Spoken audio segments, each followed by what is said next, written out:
Dan pemirsa, Metro TV Newsroom malam ini akan dipandu oleh Wahyu Wiwoho,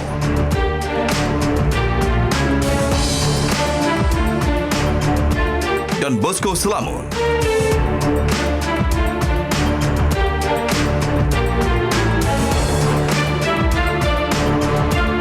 Fitri Megantara,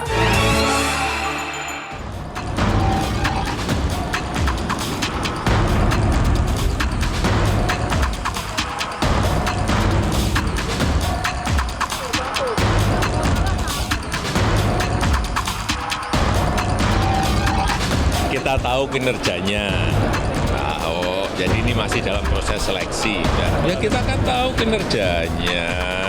Nanti hanya penempatannya di mana itu proses seleksi yang ada di Kementerian BUMN.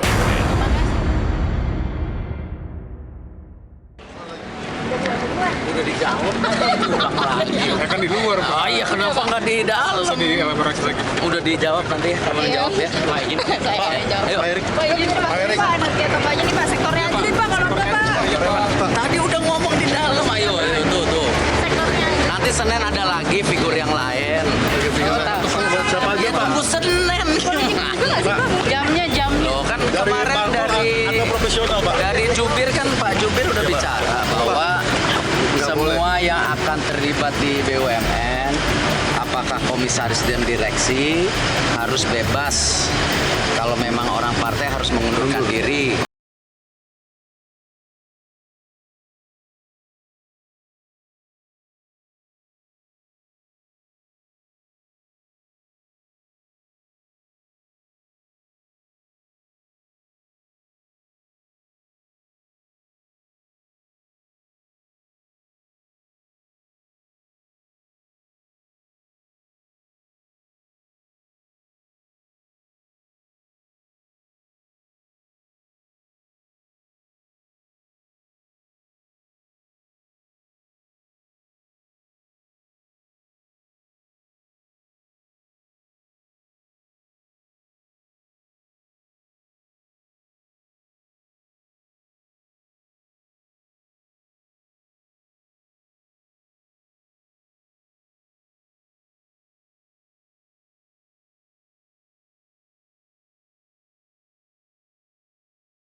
Ahok, tokoh fenomenalnya siapa lagi, Pak? Tahu nanti lihat aja. Awas ketabrak.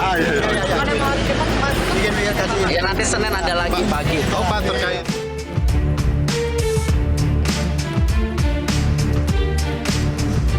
Ya, memanggil calon pejabat nampaknya ini menjadi tren ya dalam 1-2 bulan terakhir ini, paling tidak sejak kabinet kemarin dibentuk. Alasannya tentu beragam, macam-macam. Salah satunya untuk transparansi dan juga uji kompetensi secara langsung lewat tatap muka, wawancara tatap muka.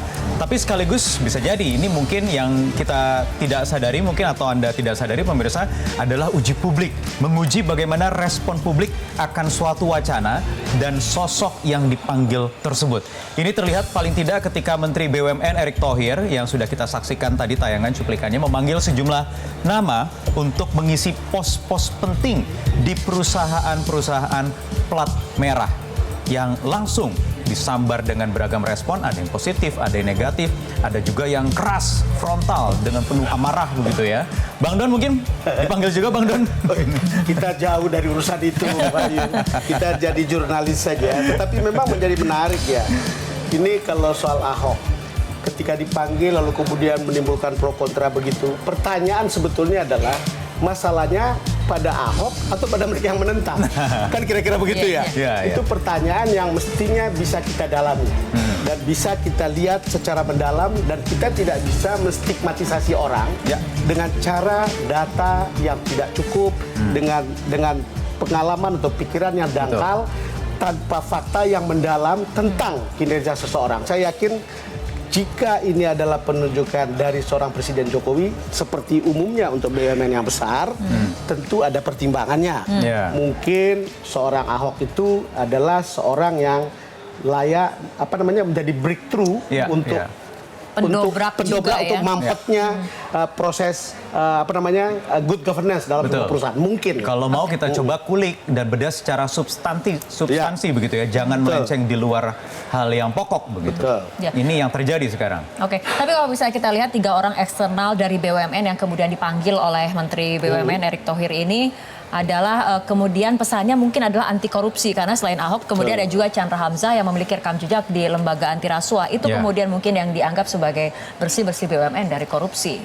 Cara kita untuk melihatnya logikanya seperti itu. Kalau lihat dipanggilnya Chandra Hamzah, lalu kemudian ada Ahok di situ, lalu mungkin juga akan lihat tokoh-tokoh lain yang Ya. Sandiaga Uno pun tanpa cawapres, bersih mantan misalnya. cawapres pernah disinggung juga walaupun sudah ditolak. Oh gitu. Sempat muncul Tetapi juga kira-kira memang mau dilihat untuk pelaksanaan BUMN, menurut saya ya orang tidak bisa bekerja as usual di BUMN itu, dan saya tahu bagaimana seorang Jokowi juga gergetan untuk melihat kinerjanya yang mungkin bagus tapi tidak cepat. Ya, ya. Mungkin cepat tetapi juga tidak bersih. Mungkin cepat dan bersih tetapi outputnya tidak maksimal. Kira-kira hal-hal seperti itu mungkin yang dipikirkan oleh seorang presiden untuk kemudian mengambil keputusan. Ada dana yang dikelola oleh 142 BUMN yang dimiliki oleh pemerintah ini, asetnya besar, Bang. 8.000 triliun rupiah itu melampaui APBN begitu kan. Artinya memang betul benar-benar sosok yang tepat.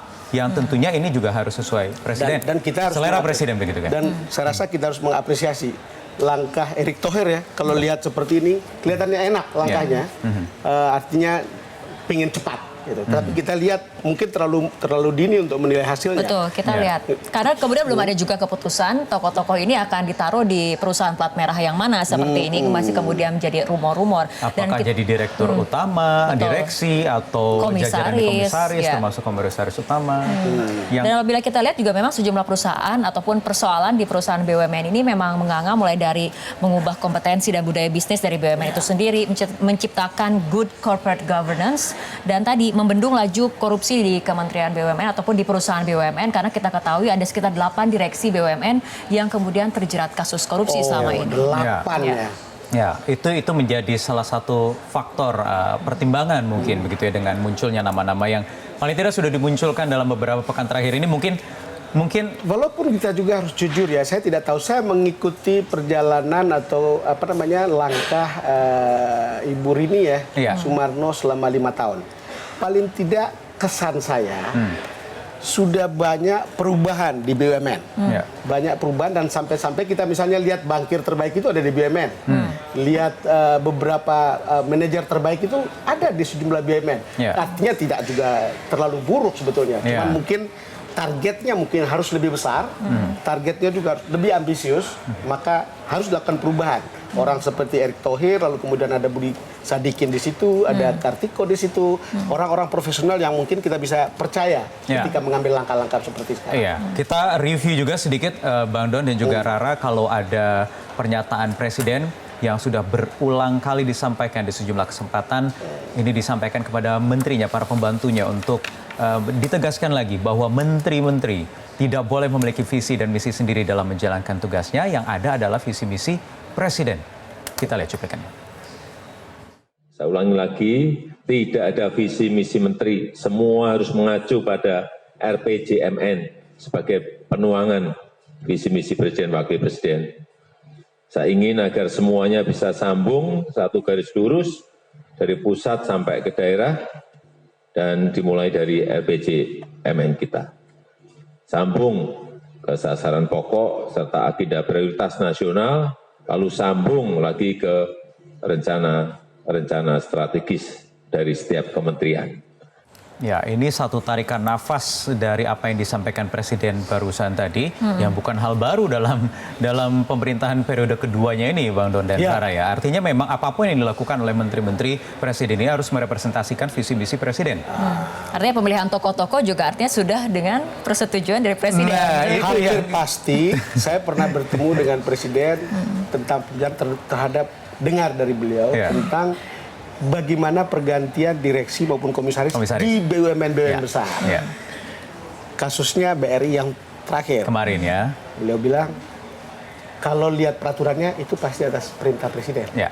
Dan saya rasa ketika misalnya menunjuk Ahok, itu sumber saya juga mengatakan Ya, dari presiden. Dari presiden. Mungkinkah Bang Don Presiden, kalau menurut saya begitu, mungkinkah sekaligus ini ingin mengetes atau mengukur paling tidak kemunculan nama Ahok ini ke ruang publik ini, apakah sudah mulai bisa diterima oleh publik sendiri, atau mungkin masih menimbulkan polemik lagi? saya tidak bisa mengukur seperti itu, tapi menurut saya yakin orang seperti Presiden Jokowi mengenal Ahok. Ya.